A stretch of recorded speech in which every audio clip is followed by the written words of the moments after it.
하나님의 말씀은 갈라디아서 3장 1절에서 5절입니다.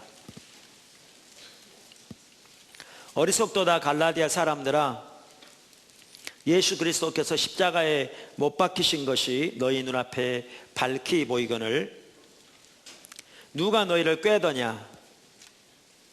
내가 너희에게 다만 이것을 알려 하노니 너희가 성령을 받은 것이 율법의 행위로냐 혹은 듣고 믿음으로냐?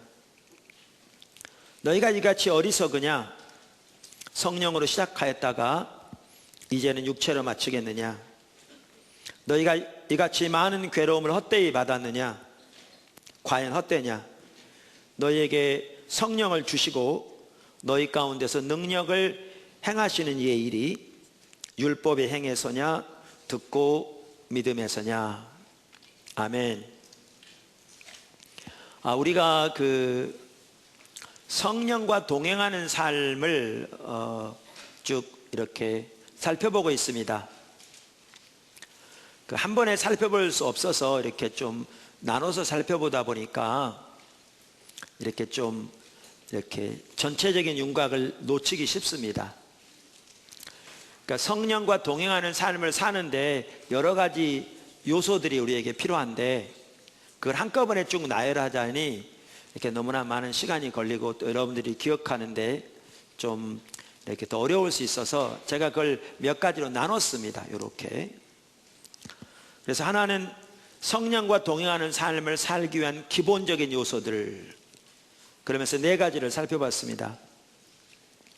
첫째는 성령님과 개인적이고 실제적인 교제를 가져야 한다. 둘째는 하나님의 임재를 인식하는 것이 핵심이다. 셋째는 성령이 주도하시는 삶을 살아야 한다. 넷째는 성령님의 개인적인 인도를 따르는 삶을 살아야 한다. 그리고 또한 우리는 성령님과의 친밀한 교제를 배양시켜주는 요소들에 대해서 살펴봤습니다. 지난주에 살펴봤습니다. 세 가지를 살펴보았습니다. 예배, 기도, 말씀, 묵상. 가장 기본적인 요소들인데 이 예배를 통해서 하나님과의 만남과 교제가 이루어지고 그걸 통해 하나님과의 친밀한 교제와 다른 말하면 성령님과의 친밀한 교제가 더 이렇게 자라나는 것입니다. 제가 일부 예배 시간에 오늘 유아실에서 좀 큰 아이들이 들어가서 약간 떠들더라고요. 그래서 오랜만에 제 눈에 보이길래 제가 뭐라고 그랬습니다. 제가 그런 일 잘 안 하는데 그 큰애들 앉아 거기 가만히 있어 거기 막 그러면서 거기 들어가지 못하겠는데 왜 들어가서 예배를 방해하는 거야 막 이러면서. 왜냐하면 예배를 통해서 하나님과의 만남을 갖고 그것을 통해서 하나님으로부터 공급받지 못하면 우리가 승리하는 삶을 살 수 없습니다. 살 수 없어요.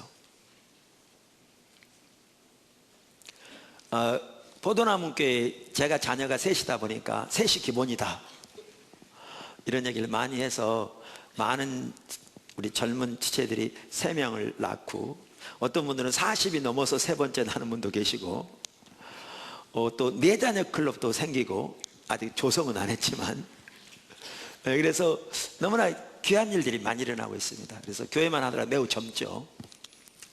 감사한데 우리 예를 들면 엄마들이 애들을 낳아서 키우다 보면 예배를 통해서 하나님과의 관계에 깊이 하나님과의 만남이 이루어지는 예배로 들어가기가 어려울 수 있습니다. 한주 어려운 건 괜찮은데 이것이 한 달이 되고 2달이 되어지면 영적으로 문제가 생기기 시작합니다.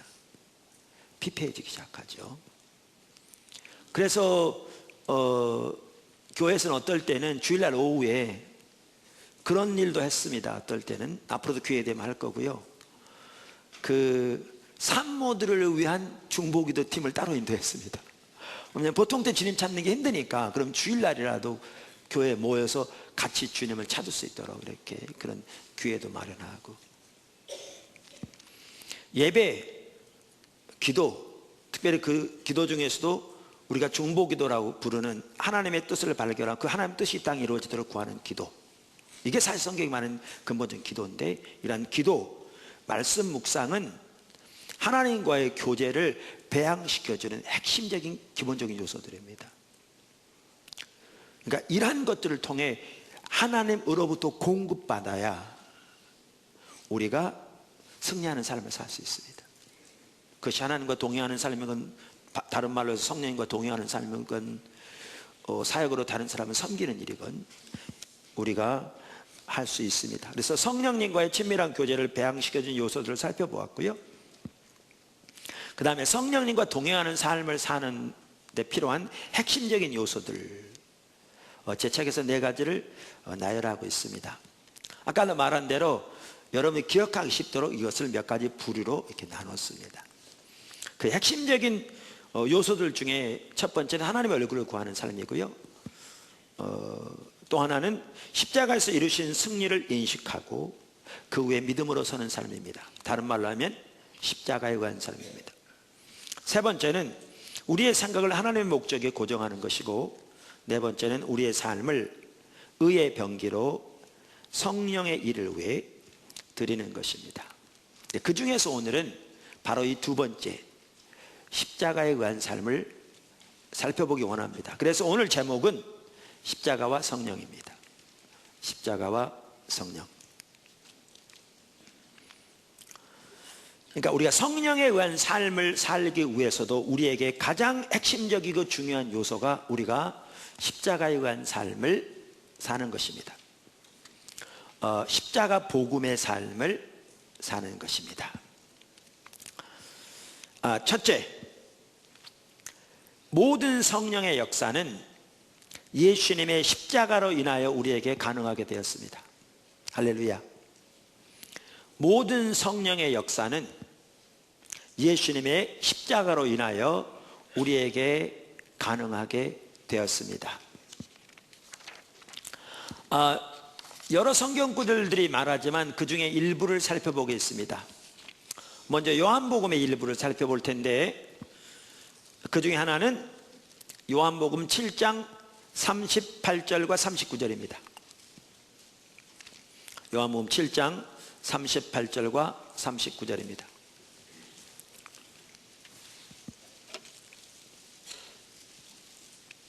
자, 요한복음 7장 38절, 나를 믿는 자는 성경의 이름과 같이 그 배에서 생수의 강이 흘러나리라. 아멘. 그러면서 39절에 보면 이는 그를 믿는 자들이 받을 성령을 가리켜 말씀하신 것이라. 그러면서 가로 열고 예수께서 아직 영광을 받지 않으셨으므로 성령이 아직 그들에게 계시지 아니하시더라. 이렇게 말하고 있습니다. 자, 성령이 아직 제자들에게 계시지 않았다는 말은 성령이 이 땅에 아직 역사하고 계시지 않았다, 그 얘기가 아닙니다. 전혀. 성령은 삼위일체 하나님의 본체십니다. 하나님이십니다. 영원 전부터 스스로 계신 하나님이십니다. 그래서 성경에 보면 천지가 창조될 때에도 삼위일체 하나님의 역사로 창조되었습니다. 예수님이 이 땅에 오셨을 때에도 성령의 능력으로 잉태되었습니다. 또한 예수님이 사역을 감당하시되 성령의 능력으로 사역을 감당하셨습니다. 예수님이 공생애를 시작하시면서 요한에게 침례를 받으셨는데, 침례를 받으시고 물에서 올라오실 때 하나님의 성령이 비둘기의 형체로 예수님 위에 임하셨습니다. 성령은 이미 이 땅에 역사하고 계셨습니다. 여기에서 성령이 아직 그들에게, 그러니까 제자들이죠, 제자들에게 계시지 아니하시더라, 이 말은 오늘날 우리들처럼 성령님, 삼위일체 하나님이신 성령이 제자들 속에 거하시며 그들 가운데 운행하시고 그들을 인도하시는 삶이 아직 되지 않았다, 그 말입니다. 아멘. 그러면서 왜 아직 성령이 그들에게 계시지 않았다고 말하고 있습니까? 여기 보면 예수께서 아직 영광을 받지 않으셨으므로 그 일이 아직 안 이루었다, 이렇게 말하고 있습니다. 그러니까 바꿔 말하면 이 일이 일어나기 전에 예수님이 먼저 영광을 받으셔야 한다, 그 말입니다. 그러면 여기에 예수님이 영광을 받으신다는 말이 무슨 말입니까? 성경은 자의로 해석해서는 안 됩니다. 자기 생각대로. 성경을 해석하는 가장 중요한 원칙 중에 하나가 문맥에서 해석하는 겁니다. 그래서 여기 예수님이 영광을 받으신다는 말이 무슨 뜻인가 라는 것은 가장 먼저는 요한복음 7장을 보면 알겠지만 요한복음 7장에는 그 설명이 명확하지 않습니다. 그럼 더 광범위하게 요한복음 전체를 보면 예수님이 영광을 받으신다는 말이 무슨 뜻인가를 명확하게 알 수 있습니다. 그러면 요한복음 전체를 보면 예수님이 영광을 받으신다는 말은 예수님의 십자가 부활과 승천을 의미합니다. 그러니까 예수님이 아직 십자가 못 박혀 돌아가시지 않고 그래서 부활하셔서 승천하지 않았기 때문에 아직 성령이 제자들과 함께 그들 안에 계시지 않았다, 이렇게 표현하고 있는 겁니다. 그래서 성령이 제자들에게 오시기 전에 예수님이 십자가 못 박혀 돌아가시고 부활하사 승천하셔야 한다, 이렇게 성경은 기록하고 있습니다. 요한복음 16장 7절을 보아도 예수님께서 이것을 약간 다른 말로 표현하셨는데요, 예수님이 이 땅을 떠나실 때가 가까이 왔을 때 예수님은 제자들을 집중적으로 양육하고 그들에게 가르치시면서 무엇에 대해 집중적으로 가르치기 시작하셨냐면 성령에 대해 집중적으로 가르치기 시작하셨습니다. 그래서 요한복음 16장 7절은 그 말씀 중에 하나입니다.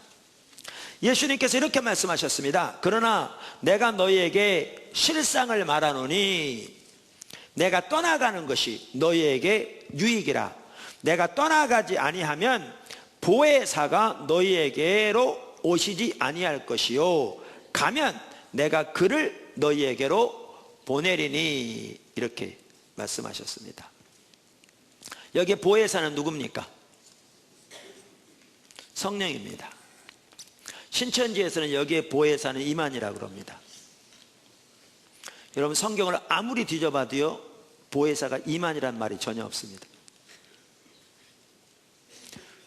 요한복음 14장부터 보혜사에 대해서 읽어보시면 성령을 가리키는 것을 명확하게 볼 수 있습니다. 성령은 하나님의 영이요 그리스도의 영이요 제3위 하나님이시고요, 성령은 영이시기 때문에 살과 뼈가 없습니다. 사람이 성령이 될 수가 없습니다. 사람이 여기서 말하는 보혜사가 될 수 없습니다. 제가 이런 얘기를 하는 것은요, 여기도 어쩌면 신천지에서 온 사람이 있을지 몰라요. 왜냐하면 모든 교회들 이렇게 가서 사람 빼오려고 다니는 사람들이 있으니까요. 사람에게 속아서 멸망의 길을 가고 있는 거죠. 그래서 여기에 성령은, 성경은 문맥에서 보아야 되는데 요한복음 14장부터 보시면 다른 보혜사는 성령을 가리키는 것을 명확하게 알 수 있습니다. 재론의 여지가 없습니다. 다르게 해석할 수가 없습니다. 자, 그런데 이 성령이 오신다는 말은 이 땅에 처음으로 오신다는 말이 아니고 아까 말씀드린 대로 예수 믿는 하나님 백성들 속에 오시는 것을 말합니다. 이렇게 오시기 전에 어떤 일이 일어난다고요? 예수님이 가셔야 한다고요. 가셔서 성령을 보내셔야 한다고 말하고 있습니다. 한 가지 여기 좀 그냥 지나가면서 이렇게 보면요, 사실 이건 너무나 당연한 얘기인데 요즘은 성도들의 그 생각에서부터 너무나 당연한 얘기가 너무나 멀리 느껴지는 시대 같더라고요. 그래서 제가 잠깐 언급하면, 여기 예수님께서 뭐라고 말씀하셨냐면, 지금 예수님이 이 땅을 떠나실 때가 가까이 왔을 때 제자들에게 가르치는 말씀이거든요. 그러면서 뭐라고 하셨냐면, 내가 너희에게 실상을 말하노니 내가 떠나가는 것이 너희에게 유익이라 이렇게 말씀하셨어요. 여러분, 그 당시 예수님의 제자들에 대해서 한번 생각해 보세요. 예수님이 그들과 계속해서 지속적으로 함께 계시면서 그들 가운데서 그 놀라운 일을 행하시고 또한 그 많은 일들을 수많은 사람들에게 행하시는 그 일들, 그러면서 제자들을 가르치시고 그들을 지도하시고 그들을 인도하시는 그 일보다 그들에게 더 좋은 일이 어디 있었겠어요? 여러분, 그 당시 제자들 생각해 보세요. 예수님이 떠나시는 것이 얼마나 아쉬운 일이고 얼마나 안타까운 일입니까?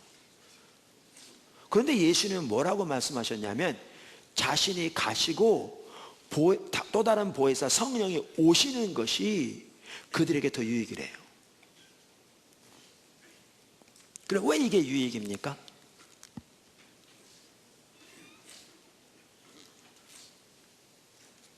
한 가지만 생각하면 간단해요. 예수님이 이 땅에 계실 동안에는요, 우리가 가지고 있는 육신과 똑같은 종류의 육신을 가지고 계셨어요.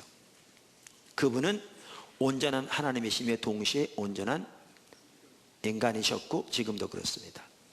물론 지금도 예수님은 육신을 가지고 계시지만 지금 예수님이 가지고 계신 육신은 부활의 육신입니다. 이 땅에 계셨을 동안에 가지고 계시던 육신과는 다른 종류의 육신이죠. 이 땅에 계셨을 동안에는 우리와 똑같은 종류의 육신을 가지고 계셨습니다. 그래서 예수님이 야고보, 요한, 베드로를 데리고 변화산에 올라가셨을 때에는 나머지 9 제자들과는 함께 할 수 없었습니다. 예수님이 12 제자들과 함께 갈릴리 지역에 계셨을 때에는 예루살렘에는 계시지 않았습니다. 근데 예수님이 가시고 예수님과 똑같은 또 다른 보혜사이신 성령이 오셨을 때는 그 예수님이 성령으로 혹은 성령님이 우리 각자 안에 거하시면서 예수님이 그 당시에 이 땅에 계시면서 제자들을 가르치시고 인도하시고 그들을 지도하시고 그들의 죄를 때로는 책망하시고 그들 가운데서 그들을 통해서 놀라운 일을 이루신 것처럼 성령이 우리 각자 속에 계시면서 동일한 일을 하고 계십니다. 이게 신약의 신앙입니다. 그렇기 때문에 예수님은 자신이 가시고 성령이 오시는 것이 제자들에게 더 유익이라 이렇게 말씀하셨습니다.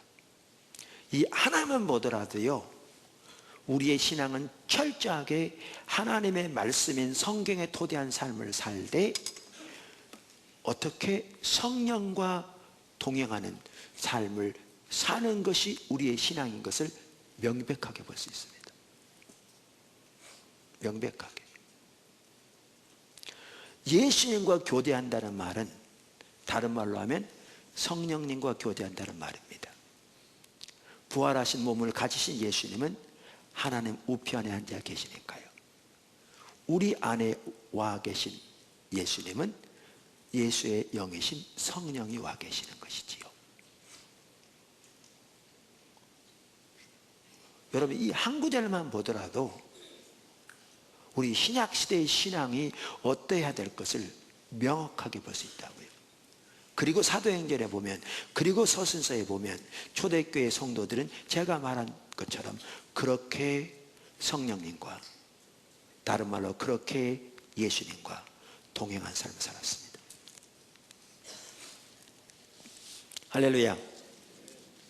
그래서 이 구절들을 보아도 우리가 명확하게 볼 수 있는 것은 성령님이 이 땅에 오시기 위한 가장 핵심적인 요소가 뭐냐면 예수님의 십자가입니다.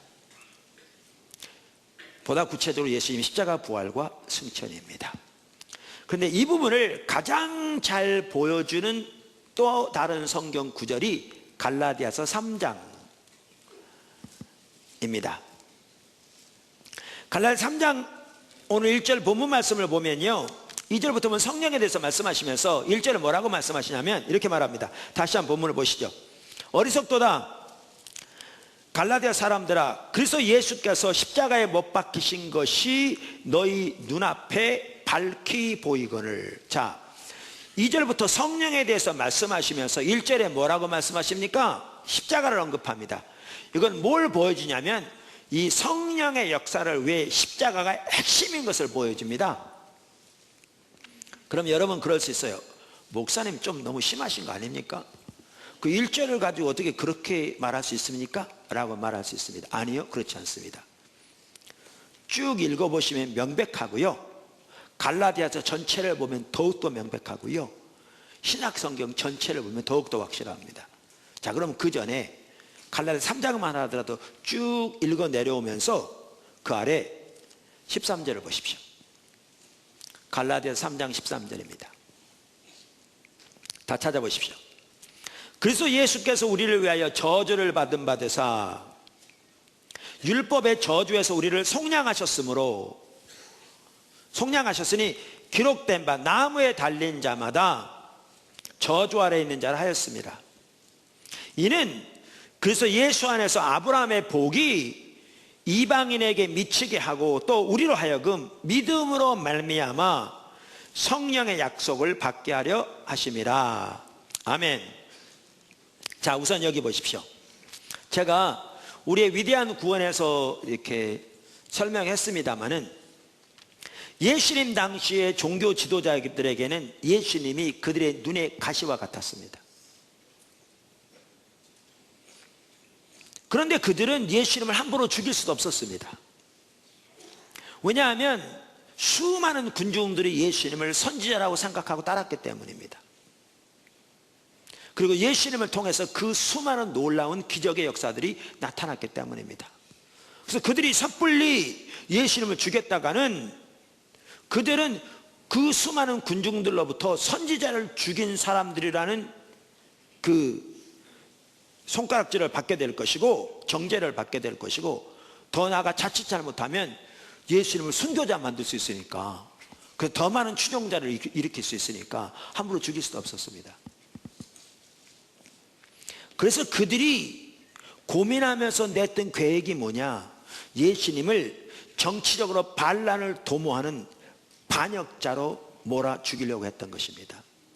그 당시에는 유대 나라는 로마의 지배 아래에 있었는데 가장 큰 형벌 중에 하나가 로마에 반역하는 것이었죠. 그래서 모든 반역자는 십자가형에 처해졌습니다. 그래서 그들은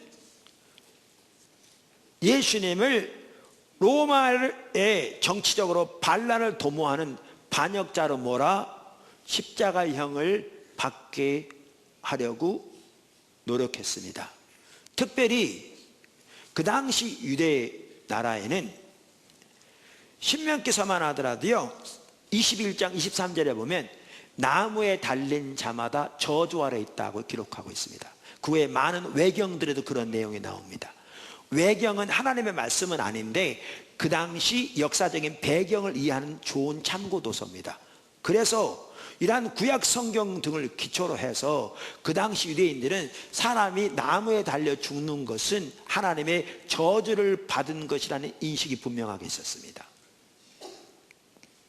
그래서 그렇게 반역자를 몰아 십자가형에 처하려 그대로 시도했습니다. 이렇게 되면 예수를 죽일 수 있을 뿐만 아니라 사람들에게 예수는 하나님의 저주를 받은 자라, 그래서 그가 주장한 모든 가르침은 거짓이었고 그는 거짓 선지자였으며 그가 행했던 모든 메시아적 행동은 다 거짓이었다는 것이 증명되는 순간이었기 때문에 그렇습니다. 그리고 그들은 그 일에 성공해서 예수님을 반역자로 몰았고, 예수님은 본디오 빌라도에게 고난을 받아서 십자가에 못 박혀 죽었습니다. 그래서 결국 예수님을 따르는 무리들은 말할 것도 없고 예수님의 제자들마저도 환멸과 슬픔을 안고 뿔뿔이 흩어지기 시작했습니다. 그들 중에 일부는 숨어서 벌벌 떨고 있었습니다. 모든 것이 끝난 것 같았습니다. 그런데 이 상황 전체를 뒤집은 사건이 일어났습니다. 그게 예수님의 부활이었습니다. 예수님의 부활은 제자들이 자기 선생님을 추종하다가 죽임을 당하니까 우리나라에 있는 수많은 이단들이 그렇듯이 자기 선생님이 죽지 않았다고, 살아났다고 그렇게 자기들의 믿는 바를 주장하기 위해 고집을 세우기 위해서 만들어낸 얘기가 아니었습니다. 그들이 이러한 환멸 가운데 뿔뿔이 흩어져서 그 일부는 두려움 가운데 떨고 있을 때 예수님이 부활하셔서 그들에게 반복적으로 찾아가셔서 의심할 수 없는 확실한 증거로 예수님이 살아나셨다는 것을 그들에게 나타내 보이셨습니다.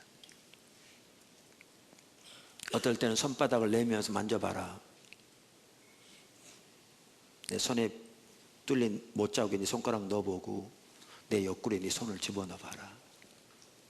때로는 그들과 함께 잡수시고 그들을 가르치시고, 이렇게 함으로 제자들이 예수님의 부활을 확신하게 되었으며 그것이 근본적으로 초대교회가 돌이켜지게 되는, 그리고 교회가 세워지게 되는 계기였습니다. 그리고 이렇게 부활하고 나니까 예수님의 십자가는 무엇을 의미했으며 예수님의 십자가를 통해서 하나님이 어떠한 일들을 이루셨는가를 그들은 하나하나 그 당시 성경인 구약 성경에 기초해서 배워가기 시작했습니다. 그 중에 하나가 이거였습니다. 예수님이 나무에 달려 돌아가심으로써 저주를 받으셨다. 맞습니다. 그건 저주를 받는 사건이었습니다. 오늘 성경이 그렇게 말하고 있습니다. 그런데 예수님이 나무에 달려 죽으심으로 저주를 받은 바 되사 우리를 율법의 저주에서 속량하셨다. 이렇게 변하고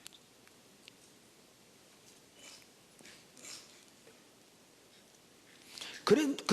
그런데 오늘 본문에 보면 그럼 왜 예수님께서 혹은 그 결과로 예수님이 저주를 받은 바 되사 우리가 받아야 할 율법의 저주에서 우리를 구원하셨는데, 우리를 속량하셨는데 그 결과로 우리에게 어떠한 결과가 나타나게 되었는가?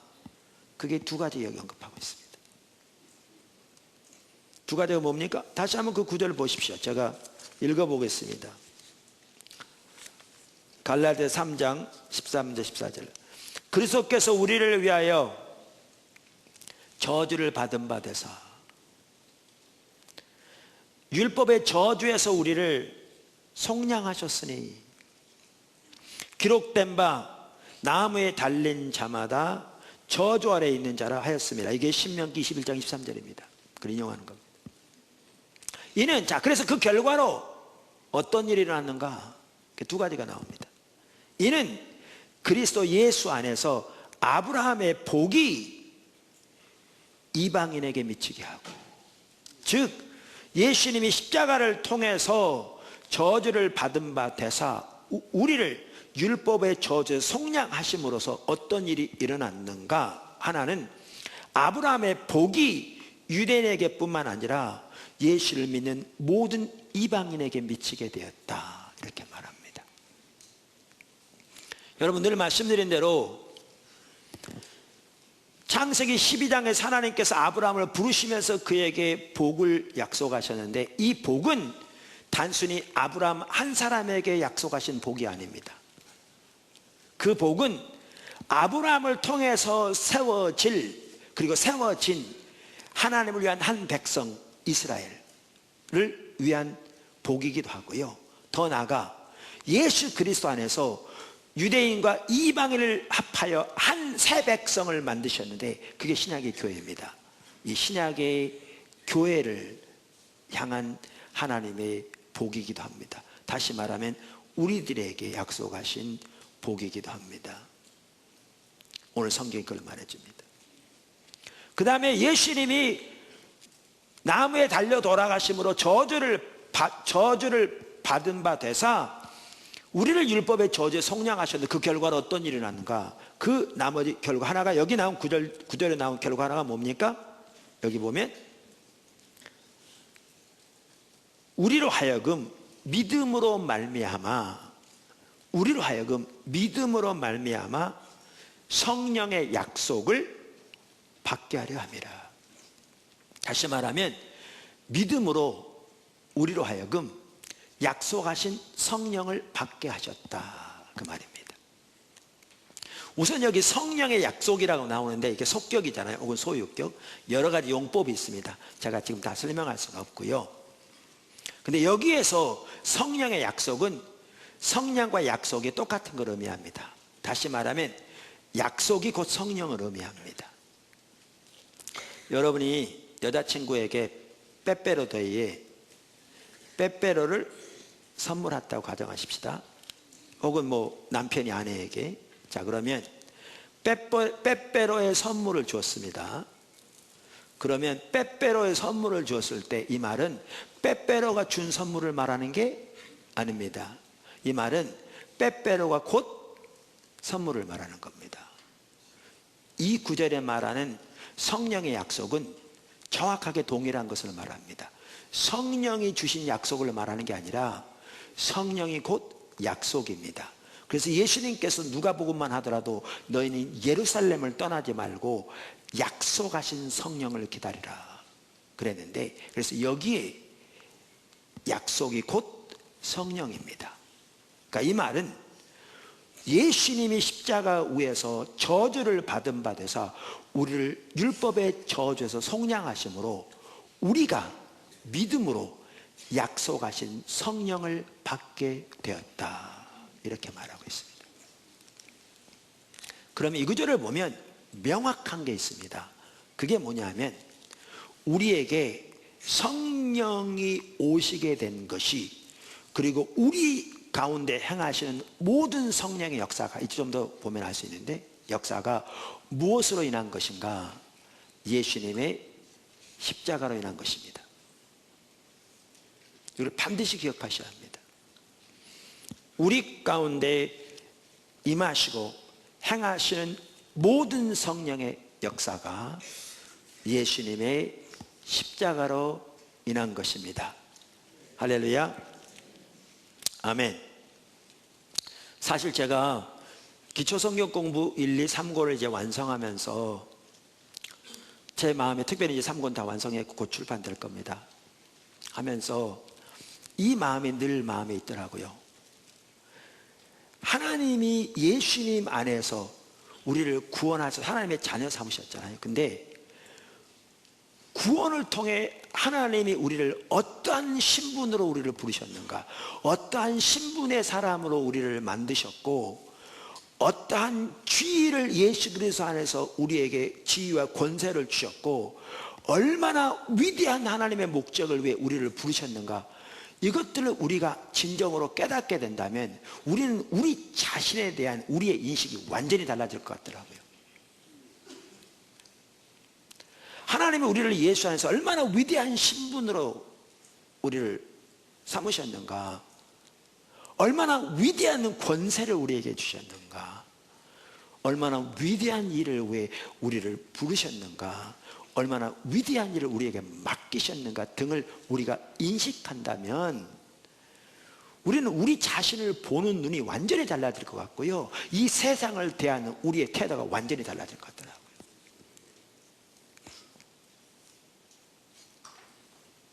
여러분이 기초성경 1, 2, 3권을 이렇게 쭉 공부하고 계신데, 하면서 지금 제가 말한 대로 하나님이 우리에게 주신 위대한 신분과 우리에게 주신 그 위대한 권세와 얼마나 위대한 일을 왜 우리를 부르셨는가, 그 관점에서 여러분 자신 한번 다시 보시기 바랍니다. 그 예수 그리스도 안에서의 우리에게 주어진 이 너무나 놀라운 축복을 우리가 깨닫게 된다면 정말 이 세상을 보는 눈이, 자신을 보는 눈이 완전히 달라질 거라고 저는 확신합니다. 살아가는 삶의 목표가 완전히 달라질 거라고 확신합니다. 그 축복이 여러분에게 있기를 주님의 이름으로 축원합니다. 두 번째, 모든 성령의 역사는 우리가 오직 믿음으로 받습니다. 모든 성령의 역사는 우리가 오직 믿음으로 받습니다. 오늘 읽은 본문 갈라디아 3장 1절에서 5절에 보면요, 두 종류의 성령의 역사가 나옵니다. 아까 읽은 본문에 보면 2절에 이렇게 말하잖아요. 2절에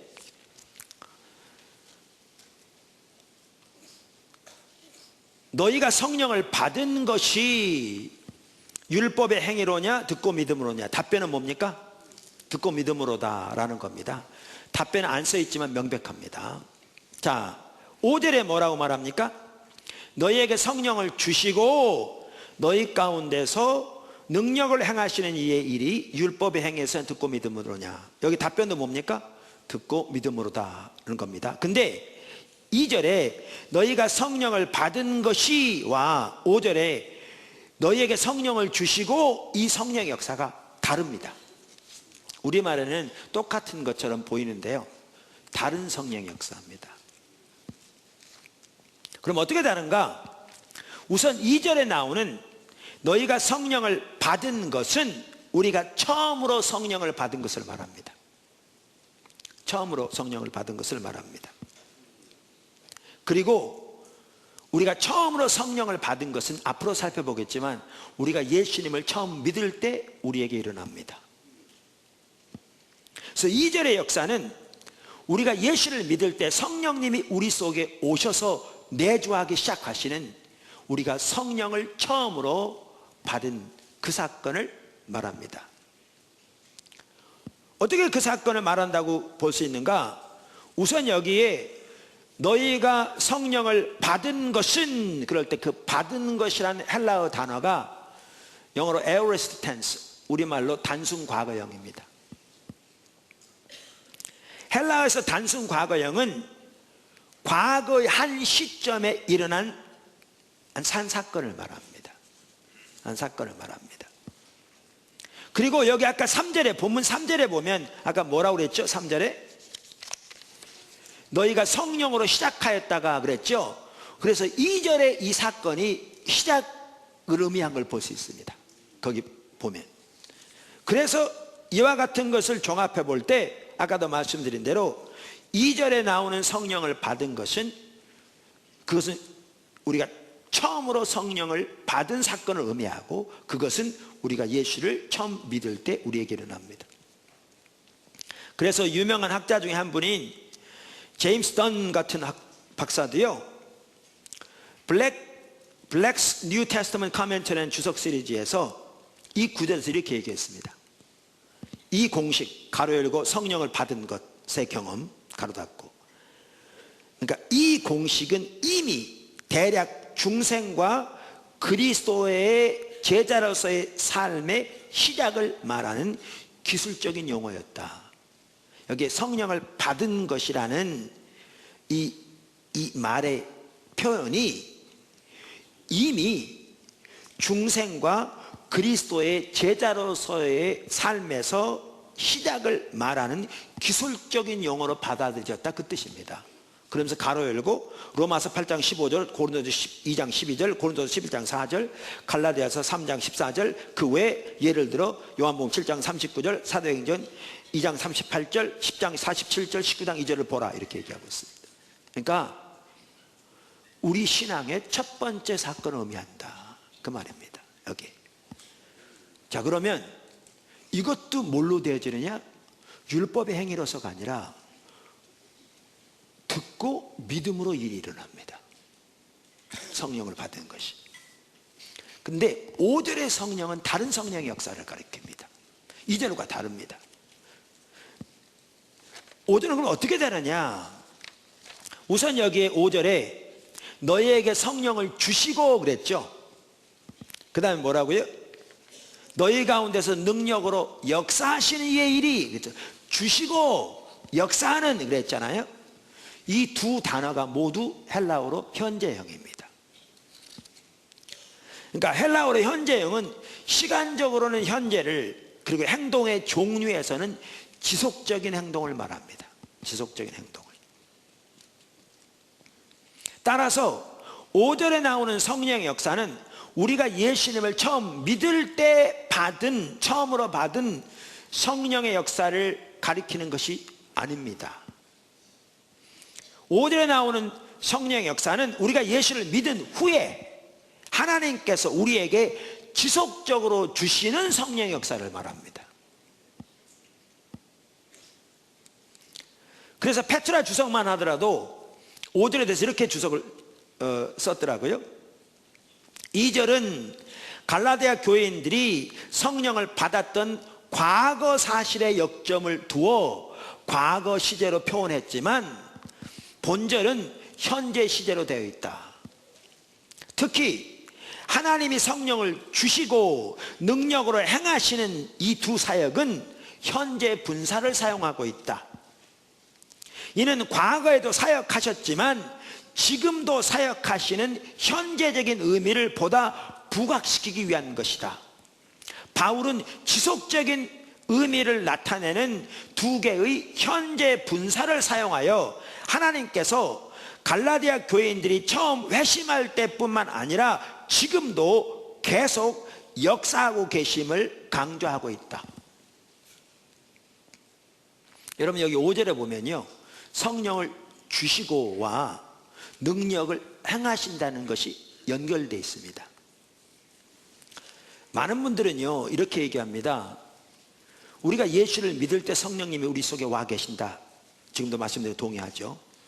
그럼 성령님이 이미 와 계신데 무슨 성령을 또 달라고 그러느냐, 그거 잘못된 거다. 그런 분들이 있어요. 심지어 그런 분들은 좀 심한 분들은 이렇게 얘기합니다. 찬송가에 빈들의 마른 불같이 시들은 나의 영혼, 갈급한 내 심령 위에 성령을 주옵소서, 그러면 그런 찬송가에서 빼버린다. 그건 잘못된 거다 이렇게 말합니다. 왜? 성령을 이미 주셨는데 무슨 성령을 또 달라고 그러느냐, 그렇게 말합니다. 그건 완전히 자기의 신학적인 자기 생각에 말할지 모르지만 성경은 다르게 말하고 있습니다. 앞으로 이 부분 더 살펴볼 텐데요, 학자들도 정확히 동의하고 있고요. 사도 바울이 뭐라고 말하고 있는가? 우리가 예수를 믿을 때 성령님이 우리 속에 와 계실 뿐만 아니라 그 이후에도 하나님이 지속적으로 우리 가운데 성경적인 표현에 의하면 성령을 주시고 능력을 행하신다, 이렇게 말하고 있습니다. 그럼 어떤 분은 그럴 수 있어요. 그럼 우리 속에 와 계신 성령은 무엇이고 또 주시는 성령은 무엇이냐? 성령은 한 분이신데, 여러분, 성령은 한 분이십니다. 근데요, 하나님의 성령의 일을 여러분이 3차원적인 생각으로 다 이해할 수 없습니다. 자, 그러면 성령님이 내 안에 온전히 와 계십니다. 성령님이 여러분 안에 온전히 와 계십니까? 아멘? 그러면 포도나무 경도만 하더라도 그러면 성령님이 그럼 수백 명입니까? 그러면 세상에 기독교인 다니면 성령님이 수억 분입니까? 동일한 하나님 성령은 한 분이신데요, 그분이 우리가 예수를 믿을 때 우리 속에 와 계실 뿐만 아니라 성경에는 뭐라고 되어 있냐면 하나님이 지속적으로 성령을 주셔서 우리 가운데 능력으로 역사하신다, 이렇게 표현하고 있습니다. 그러므로 우리는 내주하시는 성령님과 지속적인 교제를 통해서 성령과 동행하는 살 뿐만 아니라 동일한 성령께서 지속적으로 우리 가운데 더 능력으로 임하셔서 운행하시길 위해 기도하는 것이 정확하게 성경적입니다. 초대교회는 그렇게 기도했습니다. 자, 그런데 오늘은 우리가 그 부분을 살펴보려고 하는 게 아니고요, 그건 앞으로 살펴볼 거고. 그런데 이렇게 지금 아까 페트라 주석의 학자만 하더라도 그렇게 표현하고 있는 것처럼, 그러면 처음 우리가 성령을 받은 것뿐만 아니라 하나님께서 성령을 통해 지속적으로 우리 가운데 역사하시는 이 모든 성령의 역사도 뭘로 되어진 거라고요? 듣고 믿음으로 되어진다고요. 여러분, 그러기 때문에 아까 1절에 뭐라고 그랬습니까? 너희 눈앞에 그리스도께 십자가에 못 박히신 것이 밝히 보이거늘. 무슨 말입니까? 모든 성령의 역사는 오직 십자가로 인하여 가능하게 되어진 것이고, 우리가 그 역사는 뭘로 받느냐? 믿음으로 받게 되어 있습니다. 믿음으로 받게 되어 있습니다. 율법주의적인 노력으로 받는 것이 아닙니다. 우리나라 가운데는 지금 오순절적인 그런 교리의 영향력 때문에 일부는 그런 게 분명히 있습니다. 성령의 역사와 은사를 우리 노력과 이렇게 연결시키는 경향이 있습니다. 성령의 은사만 하더라도 우리나라에는 자기 임의대로 성령의 은사의 레벨을 이렇게 만들어 놓은, 그래서 방언의 은사는 뭐 기본적인 은사다, 어떤 사람이 뭐 예언의 은사가 나타난다, 뭐 그럼 대단한 은사다, 뭐 이렇게. 그래서 이 레벨의 은사, 뭐 기적의 은사다, 그럼 뭐 그건 더 대단한 은사다, 이렇게 해놓고 임의로 자기 생각대 이거를 우리의 노력의 여하에 이렇게 결부시키는. 그래서 방언의 은사를 받으려면 나무를 뽑아야 한다. 옛날에 그렇게 많이 이렇게 붕사들이 가르쳤습니다. 그냥 주냐 하나님이? 기도원 가서 나무 뿌리가 뽑히도록 그 붙들고 주시옵소서 기도해야지. 그래서 나무 뿌리 하나 뽑아야지. 그렇게. 그러면서 방언의 은사를 받으려면 조그만 나무를 뽑아도 되는데, 이제 예언의 은사를 받으려면 큰 나무를 뽑아야 돼. 이런 인식을 가지고 있다 보니까 적지 않은 사람들이 성령의 은사와 능력을 뭐와 연결시키냐면 우리의 종교적인 노력과 헌신과 연결시킵니다.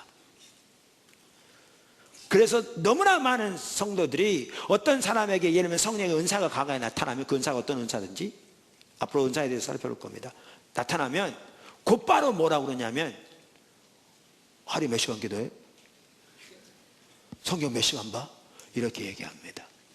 우리는 기도를 통해서, 말씀 묵상을 통해서, 예배를 통해서 하나님과의 친밀한 교제 가운데 행하는 것은 아무리 강조된 지나침이었을 만큼 매우 중요하다. 지난주 살펴봤습니다. 그런데 그럼에도 불구하고 성령의 은사와 우리의 종교적인 노력과는 직결되지 않습니다. 성경은 명백하게 얘기하고 있습니다. 여러분의 경험을 믿지 마시고 성경을 믿으십시오. 성경은 성령의 모든 역사는 오직 예수님의 십자가로 인하여 우리에게 가능하게 된 것이다. 그리고 그 성령 역사는 처음 우리가 성령을 받을 때는 하나님께서 우리 가운데 지속적으로 성령을 부으시고 우리 가운데서 능력으로 역사하시는 것이건 모두 듣고 믿음으로 우리가 취하는 것이다. 할렐루야. 그래서 모든 성령의 역사는 우리가 오직 믿음으로 받습니다. 할렐루야. 이 부분을 반드시 기억하시기를 주님은 축원합니다. 당연히 우리는 성령의 은사를 사모하라, 혹은 성령과 동행하는 삶을 사모해야 합니다. 성경이 말하고 있어요. 이 부분은 이제 앞으로 어떻게 성령과 구체적으로 동행하는 삶을 살 것인가, 이 부분을 살펴보긴 할 텐데요. 그러나 우리의 종교적인 헌신과 노력에 달려있지 않습니다. 자, 세 번째, 갈라디아서에 나타난 두 종류의 신앙체계. 갈라디아서에 나타난 두 종류의 신앙체계. 자, 오늘 제가 처음 살펴보면서 뭐라고 그랬냐면, 성령에 의한 삶 혹은 성령과 동행하는 삶을 살기 위해 한 핵심적인 요소는 십자가에 의한 삶을 사는 것이다 그랬습니다. 근데 오늘 여러분 듣다 보니까 전혀 십자가에 의한 삶을 지금 제가 안 다루고 있잖아요. 오늘은 그것을 위한 기초를 놓고 있습니다. 그래서 성령과 동행하는 삶을 살기 위해 어떻게 십자가에 의한 삶을 사는 것이 필수적인 핵심적인 것인가를 여러분이 지금 보여드리고 있고요. 십자가에 의한 삶은 다음 주에 여러 가지를 같이 종합해서 우리가 어떻게 성령과 동행하는 십자가의 삶을 살기 위해 십자가 능력을 의지하는 삶을 살 것인가라는 것을 살펴보려고 합니다. 자, 오늘 세 번째, 갈라디아서에 나타난 두 종류의 신앙체계. 그러니까 어떻게 십자가와 성령이 밀접하게 연결되어 있는가, 또 성령의 한 삶을 살기 위해서 어떻게 십자가에 의한 삶을 사는 것이 매우 중요한가, 이것을 잘 볼 수 있는 한 가지가요, 더 나아가 우리 신앙 전반에 걸쳐서 반드시 이해할 한 가지가 뭐냐 하면 갈라디아서에 나타난 두 종류의 신앙 체계를 살펴보는 것입니다. 우선 초대교회 당시에 보면요, 사도 바울이 복음을 전해서 교회를 세우고 지나간 곳마다 거짓 사도들이 와서 거짓 복음을 전했습니다. 초대교회 당시에 보면. 그래서 사도 바울은 갈라디아서뿐 아니라 그가 쓴 거의 모든 서신서에서 이 문제를 다루고 있습니다. 근데 이것을 가장 집중적으로 잘 다루고 있는 서신서 중에 하나가 바로 갈라디아서입니다. 마르틴 루터가 종교개혁을 일으킬 때에도 그가 참다운 복음의 길을 발견하는데 로마서와 갈라디아서를 집중적으로 연구하다 발견한 것도 당연한 얘기입니다. 왜냐하면 갈라디아서가 이 부분을 집중적으로 다루고 있기 때문에 그렇습니다. 그 당시 그 거짓 복음의 핵심은 우리가 진정한 하나님의 백성이 되고 하나님의 유업을 받으려면 예수를 믿는 믿음의 추가로 할례 등 유대인의 전통을 지켜야 한다는 유대주의적인 성격을 가지고 있었습니다. 이 부분은 우리가 과거에도 몇 차례 살펴보았습니다. 그런데 우리가 아무리 예수님을 믿는다고 할지라도 동시에 할례와 같은 육체를 의지하면 실제로 우리는 그 육체를 의지하는 것입니다. 그리고 육체를 의지하는 것은 그것이 율법주의고 그것이 거짓 복음입니다. 거짓 복음입니다. 그것은 복음을 왜곡시키는 것입니다. 왜곡시키는 것입니다. 그래서 갈라디아서 1장 6절에서 8절은 바로 그 거짓 복음에 대해서 이렇게 얘기합니다. 매우 중요한 구절이죠. 그리스도의 은혜로 너희를 부르신 이를 이같이 속히 떠나 다른 복음을 따르는 것을 내가 이상하게 여기노라. 여기 다른 복음이 그 당시 거짓 사도들이 전한 바로 그 예수를 믿는 믿음의 추가로 할례와 같은 유대인의 전통을 지켜야 한다는 유대주의적인 성격을 가진 율법주의적인 거짓 복음을 말합니다. 다른 복음은 없나니 다만 어떤 사람들이 너희를 교란하여 그리스도의 복음을 변하게, 그러니까 변질시키게 하려 함이라, 그 뜻입니다. 그래서 이 거짓 복음은 복음을 왜곡시킨 겁니다. 그럼 8절, 그러나 우리나 혹은 하늘로부터 온 천사라도 우리가 너희에게 전한 복음 외에 다른 복음을 전하면 저주를 받을지어다. 여러분 이거요, 여기 그런 분 내가 아는 분 중에는 없는데 혹시 뭐 방문한 신천지에 오신 분이 계시면, 신천지에 있는 분들은 끝까지 되게 안 나면 중간에 많이 나가고 그러는데 혹시 계시면 제 말 잘 들으십시오.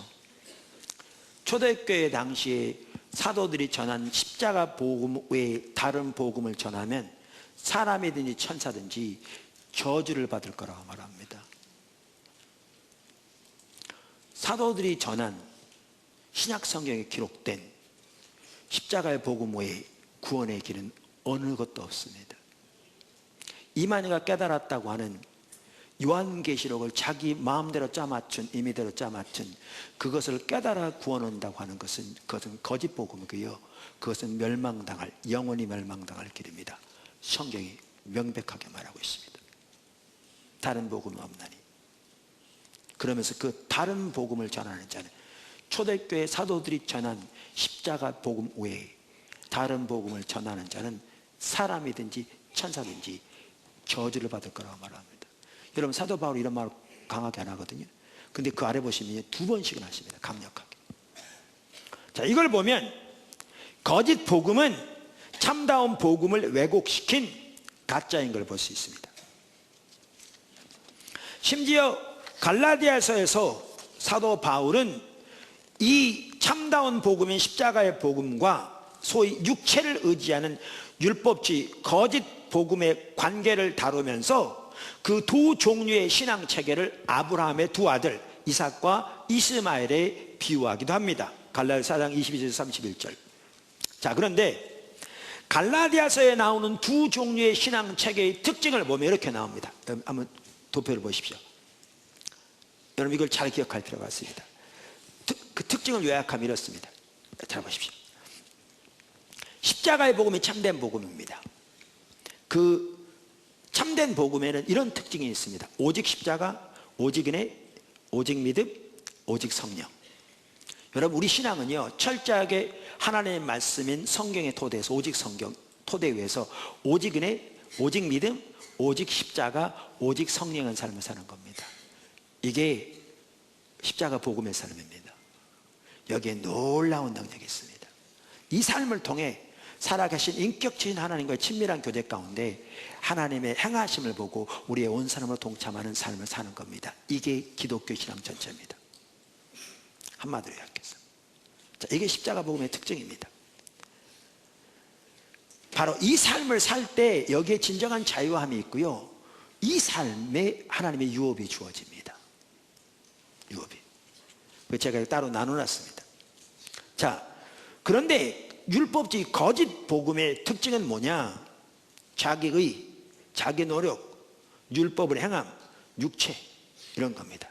그러니까 십자가의 공로를 의지하기보다 자기를 의지하는 것이고, 오직 은혜에 의한 삶이 아니라 자기 노력에 의한 삶이고, 오직 믿음에 의한 삶이 아니라 율법을 행하는 것으로 하나님께 서는 것이고, 오직 성령에 의한 삶이 아니라 육체를 의지할 뿐만 아니라 육체의 열매가 가득한 삶입니다.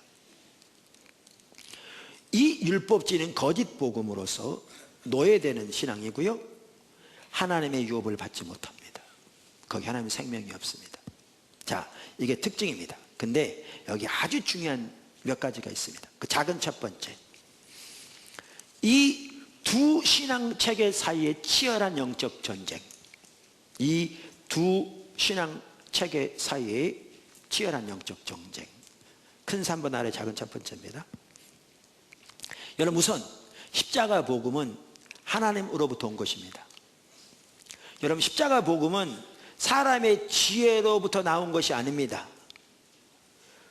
여러분, 왜냐하면 세상의 종교는 그 창시자의 지혜에서 나온 것이고요, 초기 사람들의 철학이나 생각에서 나온 것입니다. 근데 하나님의 말씀에 의하면 우리가 믿는 십자가의 복음은 바울과 같은 사람의 지혜에서 나온 것이 아닙니다. 하나님께로부터 온 것입니다. 사도 바울이 이렇게 말합니다. 갈라디아서 1장 12절, 동일한 갈라디아서 1장 11절부터 제가 읽겠습니다. 형제들아, 내가 너희에게 알게 하노니 내가 전한 복음은 사람의 뜻을 따라 된 것이 아니니라. 12절, 이는 내가 사람에게서 받은 것도 아니요 배운 것도 아니요 오직 예수 그리스도의 계시로 말미암은 것이라. 여러분, 우리가 믿는 십자가의 복음은 하나님께서 우리에게 계시해 주신 것입니다. 하나님으로부터 온 것입니다. 할렐루야. 반드시 기억하셔야 합니다. 사람의 지혜에서 나온 게 아닙니다. 천지를 창조하신 하나님이 우리에게 계시해 주신 것입니다. 하나님께로부터 온 것입니다. 반면에 거짓 복음의 배후에는 사탄이 있습니다. 사탄이 있습니다.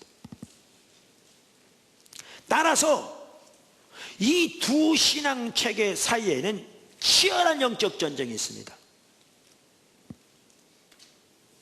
특히 거짓 복음인 율법주의는 항상 참된 복음인 십자가의 복음을 대적합니다. 항상 그렇습니다. 이걸 반드시 기억하셔야 합니다. 우리는 사도 바울이 말한 두 구절만 보아도 이 부분을 명확하게 알 수 있습니다. 하나의 구절은 갈라디아서 4장 29절입니다. 아까도 말씀드린 대로 사도 바울은 갈라디아서 4장에서 참다운 복음인 십자가의 복음을 아브라함의 아들 중 이삭에게 비유하고 있고, 그 다음에 그 당시 거짓 사도들이 전한 아까 할례 등을 추가한 복음에, 그래서 육체를 의지하는 거짓 복음 율법주의를 이스마엘에 비유하고 있습니다. 4장에서. 그러면서 4장 29절에 이렇게 말합니다. 그러나 그때, 아브라함 때 그 말이죠, 육체를 따라 난 자가, 이 사람 이스마엘을 가리킵니다. 성령을 따라 난 자를 이삭을 가리킵니다.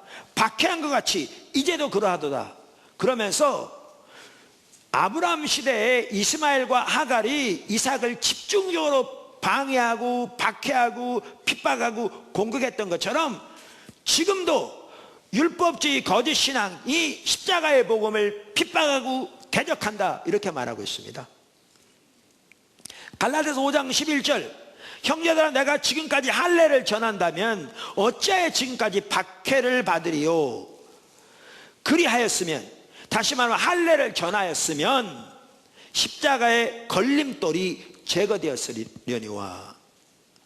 여러분 여기 보시면 지금 사도 바울이 예수를 믿는 믿음의 추가로 할례를 더하는 것을 거짓 복음으로 정죄하고 강력하게 그것을 대적함으로써 많은 핍박을 받은 것을 볼 수 있습니다. 여기 보시면 둘 사이 영적 전쟁이 있거든요. 그러면서 그는 이렇게 말합니다. 내가 할례를 전하였으면 십자가에 거치는 것이 걸림돌이 제거되었어요. 이 말이 무슨 말인지 아십니까? 그 말만 보니까 잘 이해가 안 되죠. 십자가의 능력이 소멸되었으리라, 그 말입니다. 아니 무슨 근거로 그렇게 얘기하십니까?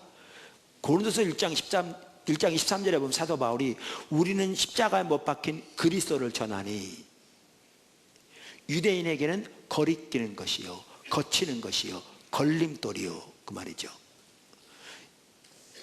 헬라인에게는 미련한 것이로되 믿는 우리에게는 그리스도는 하나님의 능력이요 하나님의 지혜니라 그랬습니다. 그래서 여기에 십자가의 걸림돌이 제거된다는 말은요, 십자가의 복음에서 능력이 소멸된다는 말입니다. 그리스도는 하나님의 능력이요 하나님의 지혜인데 그 능력과 지혜가 소멸되고 교리만 남는다는 겁니다. 뭐하면? 율법주의에 빠지면. 그 내용입니다. 근데 여기에 보시면 이처럼 두 신앙 체계 사이에는 치열한 영적 전쟁이 있는 걸 볼 수 있습니다. 저는 개인적으로 초대교회 당시만 하더라도 교회를 향한 사탄의 가장 큰 공격은 율법주의를 통한 공격이었습니다. 전 세계적으로. 사도 바울의 서신서마다 언급될 만큼 공격이었습니다. 사도 바울이 가는 곳마다, 그리고 복음을 전하고 지나간 곳마다 거짓 복음을 전하는 거짓 사도들이 교회를 오염시키고 신앙을 오염시켰습니다. 그래서 그 교회들이 복음에서 떠나게 되고 거기에서 십자가의 능력이 소멸되게 되고 하나님의 임재는 거치고 하나님의 은혜는 거치고 성령의 운행하심은 거쳐가기에 사도 바울이 갈라디아 교회 같은 이런 편지를 쓰면서 절규하는 심령으로 그들을 돌아오라고 편지를 쓰고 있습니다. 여러분 2000년 교회사를 보아도 분명하고요, 이것은 오늘날도 마찬가지입니다. 이 두 신앙 체계 사이에는 치열한 영적 전쟁이 있습니다. 작은 두 번째, 동일 신앙 체계의 특징들 사이에 있는 상호 호환 관계. 동일 신앙 체계의 특징들 사이에 있는 상호 호환 관계. 여러분 십자가의 복음에는 아까 그 특징을 크게 네 가지를 말씀드렸습니다. 갈라디아서 보면 다른 서신서도 마찬가지인데 명확하게 볼 수 있습니다. 그런데 이 특징들은 동일한 신앙 체계의 특징들이기 때문에요, 서로 밀접한 상호 호환 관계가 있습니다. 상호 호환 관계가 있습니다. 직접적인 관계가 있습니다. 성경 몇 구절을 보실래요? 오늘 읽은 본문 말씀 보십시오. 자 보세요. 어리석도다 갈라디아 사람들아, 예수 그리스도께서 십자가에 못 박히신 것이 너희 눈앞에 밝히 보이는 것은 뭐가 나옵니까? 십자가가 나옵니다. 2절, 내가 너희에게 다만 이것을 알아야 하느니 너희가 성령을 받은 것이, 자 성령이 나옵니다. 율법의 행위로냐 듣고 믿음으로냐, 자 믿음이 나옵니다. 여기 보면 십자가, 성령, 믿음이 뗄래야 뗄 수 없도록 결탁되어 있는 걸 볼 수 있습니다. 십자가 때문에 성령이 임하시게 되었고 그 성령은 믿음으로 받는 것이고요, 여기에 결탁되어 있습니다. 여러분 갈라디아서 3장 14절을 보십시오. 아까 읽었던 구절입니다. 13절에 뭐라고 그랬죠? 예수님께서 우리를 위해 저주를 받은 바 되사 율법의 저주를 속량하셨다 그랬잖아요. 어디에서 저주를 받으셨죠? 나무에 달리셔서. 뭐예요? 십자가. 십자가의 죽음. 21절, 이는 그래서 예수 안에서, 이 속에 십자가 포함되어 있죠. 그래서 예수 안에서 아브라함의 복이 이방인에게 미치게 하고 또 우리로 하여금 믿음으로 말미암아 성령의 약속을 받게 하려 하심이라. 십자가, 믿음, 성령 같이 갑니다. 여러분, 우리의 옛사람이 죽고 여러분 안에 예수님이 내주하신 삶을 살기 원하십니까? 할렐루야. 그것에 대해서 말하는 구절이 갈라디아서 2장 20절과 21절입니다. 거기도 보았는데요, 정확하게 그 삶이 무엇으로 되어지느냐? 십자가 복음으로 되어집니다. 자, 보십시오. 갈라디아서 2장 20절, 내가 그리스도와 함께 십자가에 못 박혔나니, 이미 십자가에 못 박혔다고 말입니다. 못 박혔나니 십자가, 그런즉 이제는 내가 산 것이 아니요 오직 내 안에 그리스도께서 사시는 것이라. 이제 내가 육체 가운데 사는 것은 나를 사랑하사 나를 위하여 자기 자신을 버리신 하나님의 아들을 믿는 믿음 안에서 사는 것이라. 내가 하나님의 은혜를 패하지 아니하노니 만일 의롭게 되는 것이 율법으로 말미암으면 그리스도께서 헛되이 죽으셨니. 여기 보십시오. 예수님이 우리 안에 내주하신 삶이요, 십자가 때문에 가능하고요, 믿음으로 가능하고요, 은혜로 가능합니다. 여기에는 포함되어 있지 않지만 성경 전체를 볼 때 명확하게 뭐가 포함되어 있어요? 성령으로 가능합니다. 우리 안에 예수님이 내주하신 삶이 십자가로 인하여 가능하고 믿음으로 가능하고 은혜로 가능합니다. 성령으로 가능합니다. 그래서 동일한 신앙체계 내에서는 그 특징이 서로 밀접하게 연결되어 있습니다. 그러니까 여러분 보세요. 여러분이 진정으로 믿음에 의한 삶을 살려면요, 여러분이 진정으로 십자가에 의한 삶을 사는 만큼 믿음에 의한 삶을 살 수 있고요, 십자가에 의한 삶을 사는 만큼 성령에 의한 삶을 살 수 있고요, 진정으로 은혜에 의한 삶을 사는 만큼 믿음에 의한 삶을 살 수 있습니다. 이게 같이 갑니다. 그러니까 루터가 종교개혁 일으킬 때에도 오직 말씀, 오직 은혜, 오직 믿음 이렇게 얘기했잖아요. 그리고 오직이라면 오로지 그 말인데 100%란 말인데, 어떻게 100% 은혜면, 그러면 어떻게 100% 믿음입니까? 100%밖에 없는데. 근데 그게 정확하게 그렇습니다. 예수님이 100% 하나님이시고 예수님이 100% 인간이신 것처럼, 50% 인간 50% 하나님이 아니라 그런 것처럼 100% 은혜한 삶을 살 때 100% 믿으면 삶도 가능하고요, 100% 믿으면 삶을 살 때 100% 성령한 삶도 가능하고요, 100% 십자가한 삶을 살 때 100% 은혜한 삶도 가능합니다. 이게 이렇게 연결되어 있습니다. 그래서 여기서 중요한 게 있습니다. 그래서 중요한 게 뭐냐면, 우리의 신앙 전반을 이해하는데도 매우 중요한, 여기에 반드시 들어있어야 할 하나님의 길이고요, 성령과 동행하는 삶에서도 아주 중요한 게 뭐냐면 바로 이 점입니다.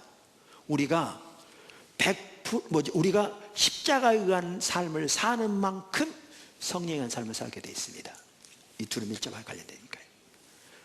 은혜에 의한 삶을 사는 만큼 성령에 의한 삶을 살게 되는 거죠. 그래서 성령이 우리 가운데 함께 하시고 내 삶에 함께 하시고 내 삶 가운데 자유롭게 운행하시며 성령과 친밀한 교제뿐만 아니라 성령이 나를 통해 우리를 통해서 놀라운 일을 이루시는 데 있어서도 가장 중요한 한 가지 요소가 뭐냐? 우리가 철저하게 십자가에 의한 삶을 사는 겁니다. 그래야 성령이 함께 합니다. 아멘.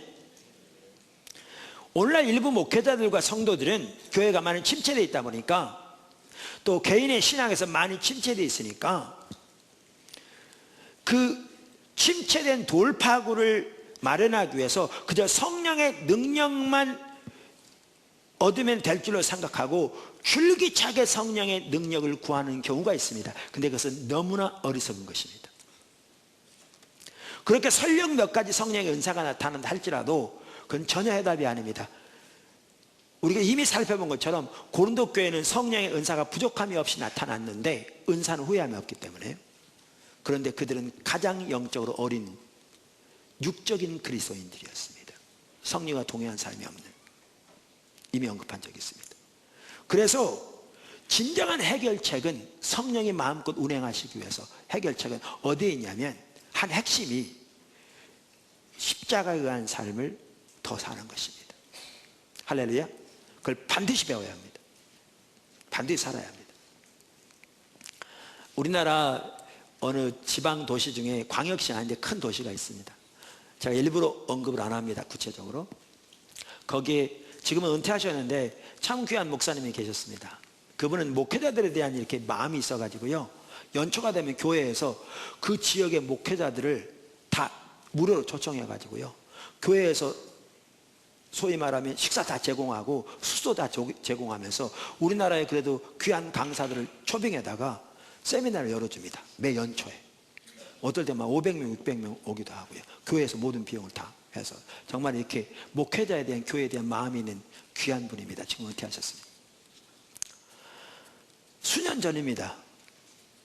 그때 그 역도 경기장에서 우리가 했던 십자가와 성령 컨퍼런스의 설교 내용이 CTS에 이렇게 방영될 때인데 그분이 그걸 이렇게 보셨나 봐요.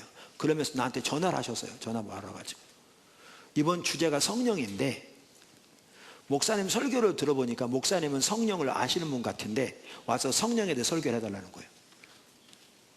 그래서 저는 이제 목사님들이 모이는 곳에는 거의 기회만 되면 갑니다. 거의 안 물어보고.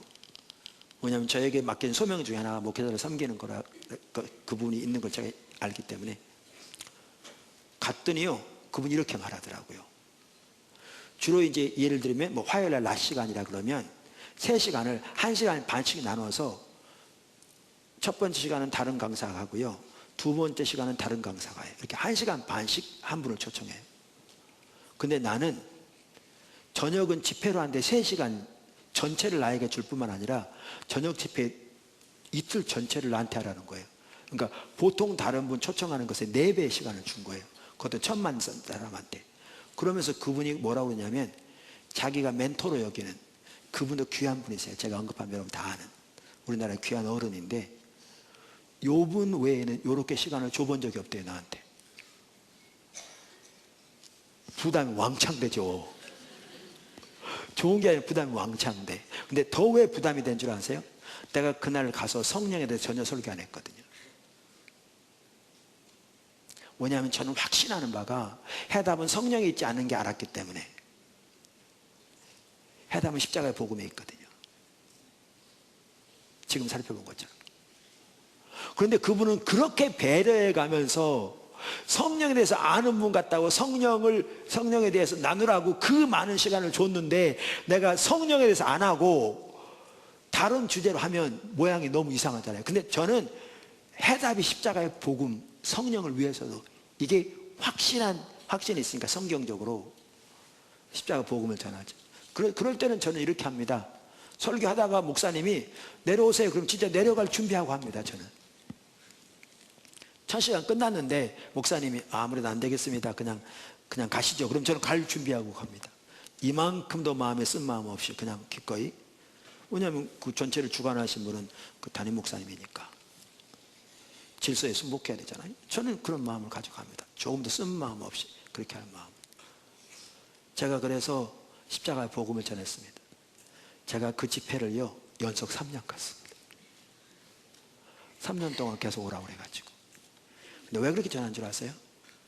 성령이요, 너무나 많은 사람들이 성령과 동행하는 삶, 성령과의 교제, 성령이 운행하시는 교회, 이런 부분에서 초점을 성령에 두는데요, 그것의 핵심적인 비결이 어디냐면 십자가에 있습니다.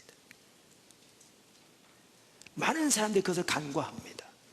그것을 인식하지 못해요. 오늘 살펴본 것은 명백한데. 그래서 우리가 십자가에 의한 삶을 사는 만큼 성령에 의한 삶을 살 수 있습니다. 그래서 성령과 동행하는 삶에서 한 핵심적인 요소가 뭐냐? 바로 십자가에 의한 삶을 사는 겁니다.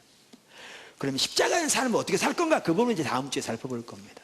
왜냐하면 이 기초를 놔야 그 부분을 여러분들이 충분히 이해할 수 있을 것 같아서 오늘 기초를 놓고 있습니다. 그래서 반드시 기억하십시오. 그래서 포도나무교회 지체들이 진실로 십자가에 의한 삶을 사는 만큼 성령께서 우리 가운데 자유롭게 운행하실 겁니다. 우리의 예배 가운데, 우리의 만남 가운데, 우리의 교제 가운데, 우리의 대화 가운데, 우리의 소그룹 모임 가운데, 우리의 오이코스 가운데, 우리의 전도회 가운데, 우리가 섬기는 모든 사역 가운데. 할렐루야. 작은 세 번째, 마지막 한 가지만 더 살펴보고 마치겠습니다. 작은 세 번째, 두 신앙체계 사이에 존재하는 간격. 이렇게 이 두 신앙체계는 근본적으로 다른 신앙체계입니다. 하나는 하나님께로부터 온 참된 복음이고요, 다른 하나는 사탄에게서 나온 거짓 복음입니다. 그렇기 때문에 이 둘 사이에는 치열한 영적 전쟁이 있습니다. 항상 역사적으로 2000년 동안 그래왔고요, 그 전에도 그랬고요. 전쟁이 있습니다. 자, 그리고 이 신앙체계마다 같은 신앙체계의 특징들은 서로 호환성이 있습니다. 그러니까 여러분 이거 아십니까? 아까 율법주의의 특징이 하나 뭐였죠? 육체였죠. 육신. 여러분 육신을 이기는 삶을 살기 원하잖아요. 근데 여러분 육신을 이기는 삶의 비결도 십자가의 삶을 사는 겁니다. 정확하게 그렇습니다. 그게 핵심입니다. 성경이 명백하게 얘기합니다. 로마서 6장, 갈라디아 2장 명확하게 얘기합니다. 반대로 여러분 이걸 기억하십시오. 율법주의 신앙 가지고는 절대로 육신을 이길 수 없습니다. 이 같은 신앙체계의 특징이기 때문에 그렇습니다. 그래서 그 이해가 누구냐? 바리새인들입니다. 여러분 바리새인들은 누구보다 종교적인 의식이 뛰어났습니다. 우리가 발벗고 따라가도 못 따라갈 만큼 뛰어났습니다. 그럼에도 불구하고 그들은 그들의 삶에서 육신이 전혀 다뤄지지 않았습니다. 성경은 명명백백하게 말하고 있습니다. 왜냐하면 율법주의는 육신을 이길 수 없습니다. 왜냐하면 육체 혹은 육신은 율법주의 신앙의 특징이기 때문에 거기서 절대 다뤄지지 않습니다. 육신을 이기는 핵심적인 길도 십자가 복음의 삶을 사는 겁니다. 오직 십자가의 삶, 오직 은혜의 삶, 오직 믿음의 삶을 사는 겁니다. 오직 성령의 삶을 사는 겁니다. 그러니까 성령을 따라 행하라. 그러면 육체의 소욕을 이루지 아니하리라. 그렇게 말하고 있는 겁니다. 이 둘이 이런 특징을 가지고 있기 때문에. 자, 그럼 제가 지금 한 가지 살펴보려고 하는 게 뭐냐면, 이렇게 둘은 근본적으로 다른 신앙 체계인데, 그래서 이 사이에는 건너지 못할 이 간격이 있습니다. 이 사이에는.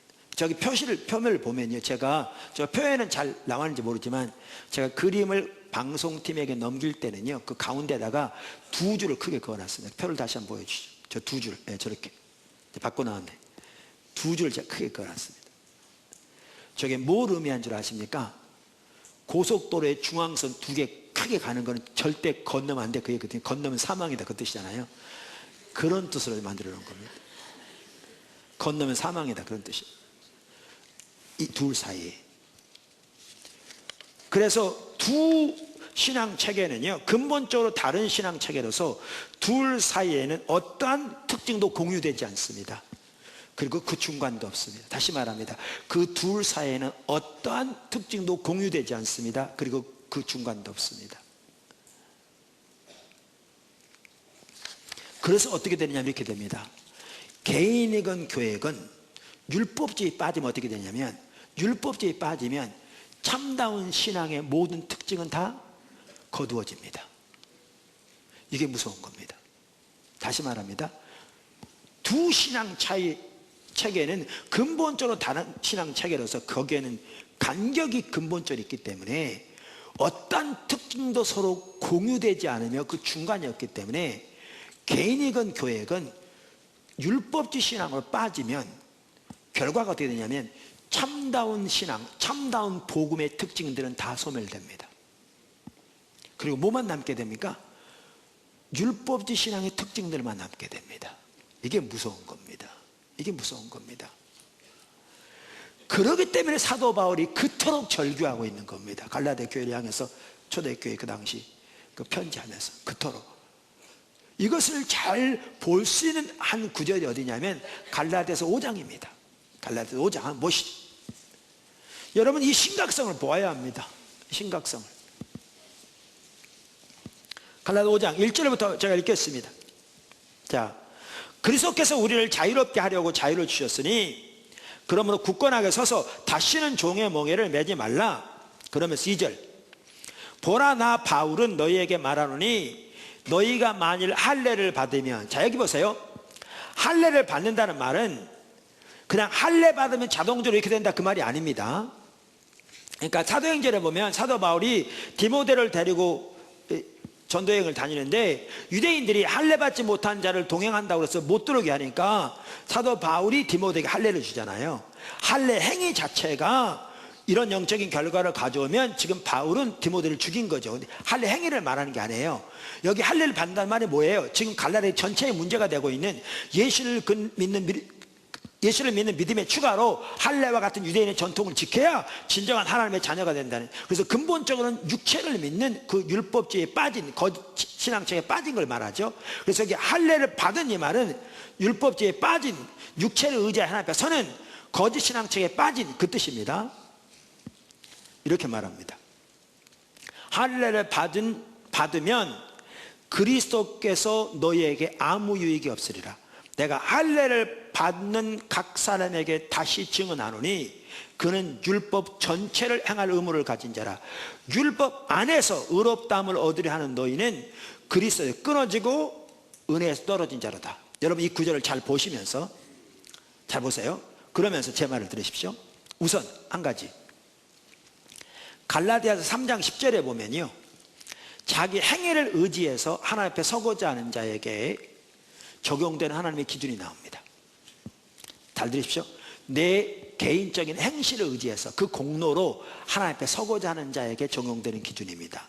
이렇게 말합니다. 3장 10절에 무릇 율법 행위에 속한 자들은 저주 아래 있나니 기록된 바 누구든지 율법 책에 기록된 대로 모든 일을 항상 행하지 아니하는 자는 저주 아래 있는 자라 하였습니다. 제가요 어떤 우리 한 포도나무께 자매하고 얘기하는 중에 자매에게 물었어요. 자매가 하나님 앞에서 죄인인 것을 믿어요? 그랬더니 나는 뭔 죄를 지었는지 잘 모르겠는데요. 그러더라고요. 자 보세요. 여러분이 우리나라 그 법을 공부한 분이 아니어가지고 법을 잘 몰라요. 그런데 여러분이 이웃집에 가서 남의 물건을 훔쳤어요. 근데 법을 몰라서 그 절도했을지 몰라도 그렇게 절도하면 그건 죄입니까 아닙니까? 죄죠. 그럼 하나님 앞에서 뭐가 죄인 것은요, 하나님의 법에 비추어서 죄를 아는 거죠. 그래서 율법을 영혼의 거울이라고 표현하잖아요. 여러분 지금 매우 맑아요. 공기 좋죠?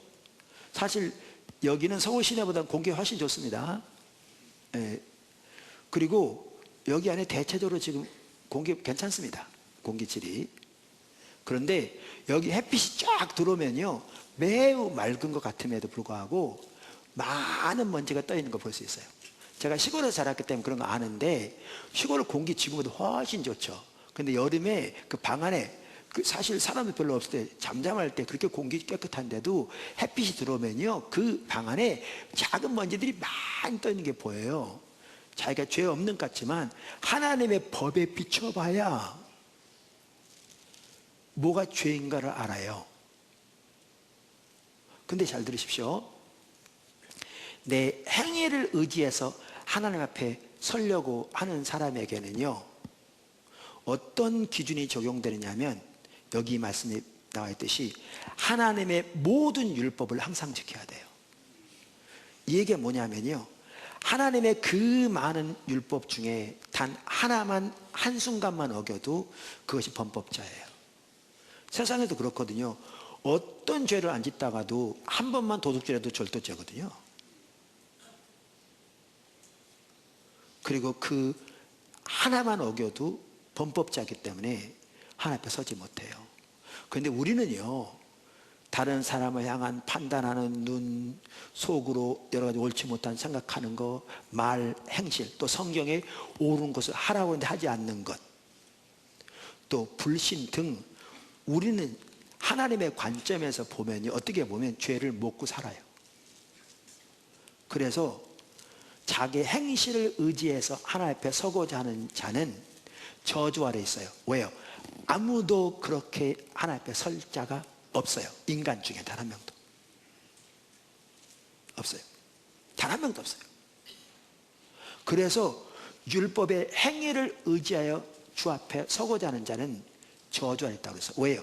그런 자에게 적용되는 기준이 뭐냐면 모든 율법을 항상 지켜야 돼요. 제가 왜 이 말을 하느냐면요, 아까 읽었던 갈라디아 5장으로 다시 가보실래요? 아까 표 기억하시죠? 표 기억하시죠? 자, 보세요. 할례를 받으면 어떻게 된다고요? 그리스도가 아무 유익이 없고, 이 말은 십자가의 능력이 아무 효력이 없다, 그 말이 그러한 사람에게는. 그 다음 뭐라고요?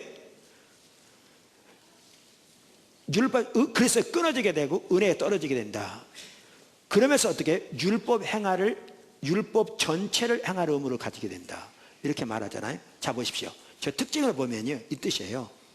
할례를 받게 되면, 거짓 신앙책에 빠지게 되면 참다운 신앙의 특징에는 다 떨어진다, 그 말이에요. 지금 여기 성령이 언급 안 됐지만요, 언급 안 돼도 똑같아요. 아까 3장에 나오잖아요. 너희가 성령으로 시작해서 육체로 맞추겠느냐, 거기 나오잖아요. 참다운 신앙의 특징에 다 떨어지는 거예요. 그리고 율법주의에 빠지면 어떻게 되냐고요?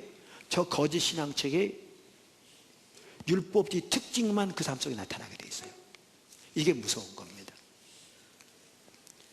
그러니까 사도 바울이 그토록 절규하죠. 너희 돌이키라 하고. 너희가 성령으로 시작했다 육체로 맞추겠냐? 여태까지 수고한 게 헛되게 되었냐? 내가 너희를 위해 다시 해산하는 수고를 한다, 이렇게 말하고 있죠. 그래서 율법주의에 빠지면 어떻게 되느냐면요, 그중 하나가 여기 나온 것처럼 그리스도가 아무 효력이 없단 말은 십자가의 능력이 소멸되는 걸 말해요. 십자가의 능력이.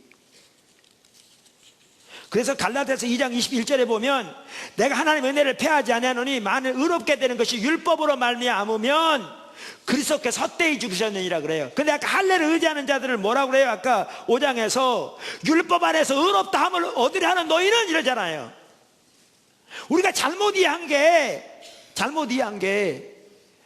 율법 안에서 의롭다 함을 얻으려 하는 너희, 그러면 우리는 자기 행함 의지에 가니까 믿음으로 구원받지, 행함으로 구원받을 사람 어디 있냐? 나는 행함을 의지해서 하나님 앞에 서는 자가 아니다, 이렇게 생각하는데, 지금 사도 바울이 누구에게 말하고 있어요? 갈라디아 교회에게 말하고 있잖아요. 그들이 어떤 사람이에요? 예수를 믿는 믿음에다가 나중에 거짓 사도들의 얘기를 듣고 할례를 받아야 진정한 그리스도인이 된다는, 그래서 자기의 육체를 의지하는 그런 신앙을 갖게 된잖아요. 그럼 그들에 대해서 뭐라고 말하고 있는가?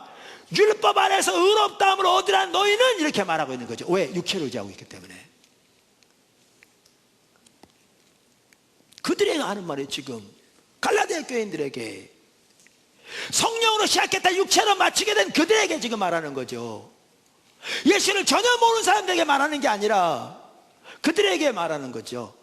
그들에게 말하면서 율법 안에서 의롭다 얻으라는 너희는, 그러면 이제 그리스도에 끊어지고 은혜에 떨어진 자로다, 그 말이잖아요. 왜? 거짓 신앙책에 빠지니까.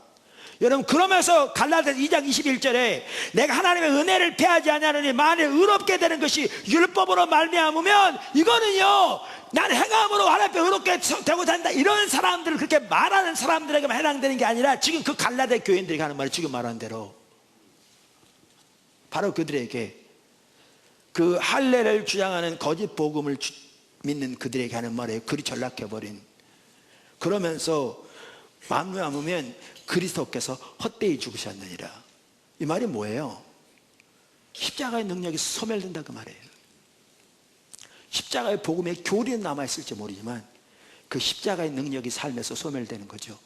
여러분, 오늘날 우리 예수 믿는 우리 기독교인들의 삶 속에 예수님의 십자가의 능력이 실제로 살아 움직이는 경우가 매우 많지 않습니다. 우리는 십자가의 복음을 이론적으로는 다 믿을지 몰라도 십자가의 능력이 오늘날 하나님의 백성들의 삶 속에 거의 나타나고 있지 않은, 우리의 삶의 행태는 안 믿는 사람과 전혀 다를 바가 없는 몇 가지 종교적인 의식한다는 것 외에는 그런 경우가 너무나 많습니다. 왜 그런 줄 아십니까? 참다운 복음에 떠나있기 때문에 했습니다. 오직 은혜, 오직 믿음, 오직 십자가, 오직 성령의 한 삶에 떠나 육신을 의지하는 사람으로 전락해버렸기 때문에 그렇습니다. 오늘날 몇 가지 종교적인 의식을 의지하는 삶으로 전락해버렸기 때문에 그렇습니다. 그리고 갈라디아서, 빌립보서 똑같은 것에 대해서 말하면서 빌립보서 3장 18절 19절에는 그들을 사도 바울은 십자가의 원수로 행하는 자들이라고 말합니다.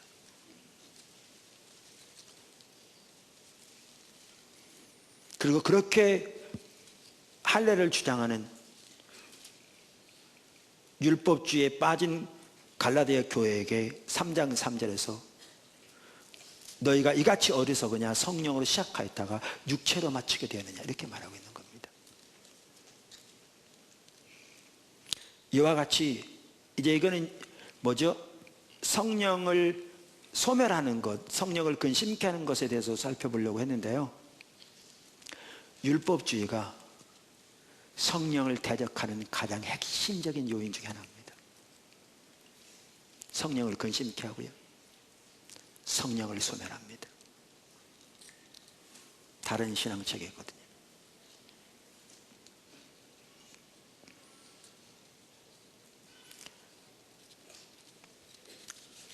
오늘 저는 그러니까 성령님과 동행하는 삶을 사는 데 있어서 한 핵심적인 요소가 하나님의 얼굴을 구하는 삶이고, 다른 핵심적인 요소가 십자가에 의한 삶을 사는 것이다.